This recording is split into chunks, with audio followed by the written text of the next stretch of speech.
For 1 year, I am foraging all of my food and medicine, even while I am on the road. No grocery stores, no restaurants. So, how am I doing it? What am I eating? Today, I am going to show you what I'm traveling with. Come on over. This pantry here represents my diet, more or less. And this is what I take my daily food from. But it takes a lot more than this little pantry. I've got lots of jars, dehydrated foods, nuts, seeds, rice. So I'll show you what I have. First of all, you can see all of these jars here. So fish are a staple food for me. This is smelt, which are a small fish from Lake Superior. And I harvested these in large quantities while I was in my homeland. And on the road, I am traveling with more or less the fish and the meat that I need. So I'm not needing to harvest that. I have a balance between having harvested and stored foods to be able to travel with and harvesting fresh foods on the road. Another big staple for me is my wild rice. This is the bag of wild rice that I have left, which is about 10 pounds from the total 75 pounds that I harvested last fall. I'm going to be running out of my wild rice soon, which is my staple calorie. So I'll be tapping into my acorn flour. I have a large amount of acorn flour. Well, not a large amount, but some. And then I also have yam flour as well. Got the wild yam flour. So that's some of my staple calories there. I get calories from many foods, but that's like my starchy, carbohydrate-rich food. Now, this bag here is full of nuts. We have a type of hickory nut here that I smash up and make hickory nut milk with. And then I have another hickory here. This is shellbark hickory, which I love to make hickory nut milk with these. And then I have in this bag my hazelnuts. And I love these hazelnuts. These I harvested in large quantities in northern Wisconsin where they grow wild by the acres. And then here, acorns. So my acorns, these are ones that I didn't have time to process and turn into flour. As you can see, the amount of space this takes up versus grinding it down and traveling it with it as a flour is quite significant in the amount of space. But I just didn't have time. So I'm traveling with these acorns and we'll need to process them somewhere. So that's a little bit of my protein, my calories. I do a lot of dehydration. So in this bag, I have my bolete mushrooms. This is maitake powder. So maitake mushrooms that I dehydrate and blend into a powder.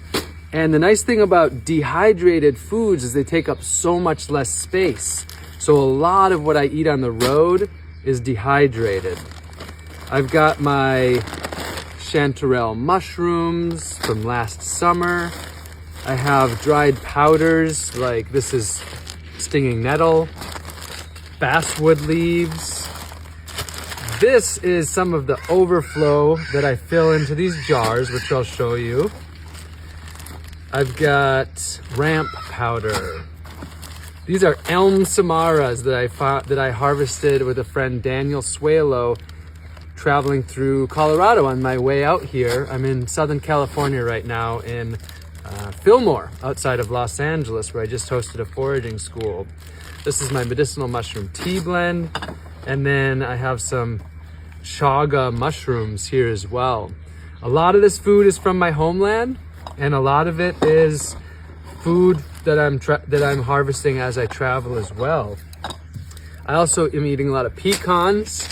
I harvested these as I was traveling through Davidson, North Carolina, and I had a huge pillowcase worth of these. This is the last of my pecans. Now, I also eat a lot of fruit. So fruit is a very important staple for me. So I have my canned fruit. This is pear sauce. I have applesauce. This is plum sauce right here. And I am, one of the main things that I like to harvest as I'm traveling is fresh fruit. But I have my canned fruit as well. And also I have my berries. So this is service berries, and then this is elderberries. So a lot of very, hello peacock, a lot of very antioxidant rich, brightly colored berries that are in these I get a lot of nutrients, but also that's another source of my calories. Oh, one food that I love that I travel with, my maple syrup. I love my maple syrup, a nice sweetener. I don't have endless supplies, so I use it conservatively. And then my herbs and spices. So my salt from the ocean. I have Brazilian pepper, onion, and garlic, and bee balm as one of my main seasonings. Seaweed powder. That adds a lot of vitamins, a lot of nutrients to my food. Apple cider vinegar. A lot of ferments. So what you see down here, this is a fermented wild onion. That's been fermenting for about 3 months now. Mostly what I'm eating right now as far as my ferments is my wild ramps from northern Wisconsin. So lots of ferments. And then a lot of teas, a lot of herbal teas. So my common ones are my evening blend, goldenrod, fireweed, sweet fern, ginkgo leaves, and mint. And these are many of my different herbs right here. So you've got the calories, the fat, the protein. The area that I'm lacking the most right now is fat.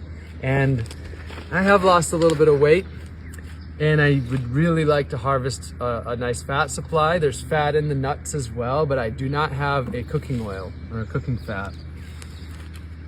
And then, I get so much vitamins and minerals and nutrients from berries, from fruits, from herbs, from greens. So speaking of greens, right now a priority for me on the road is to be harvesting fresh greens, ideally every single day, and eating a large quantity of them. And here I have mallow, the common mallow. I have sow thistle. I have some feral fennel, and then lots of mustard flowers and mustard stems that you can see in there. So I eat a lot of raw greens, but mostly I cook them. I have cooked greens with most of my meals right now.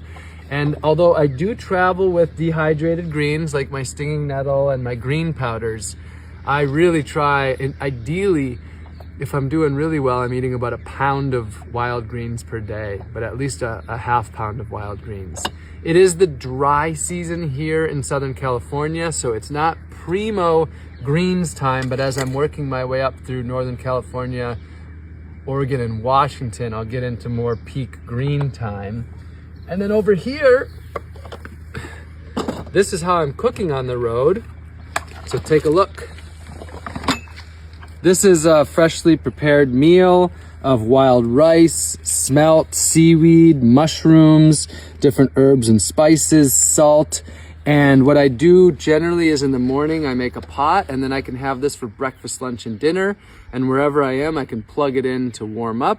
And then I can just swap this out, and then I can cook my fresh greens in here as well. So I have a pot of greens and a pot of cooked food.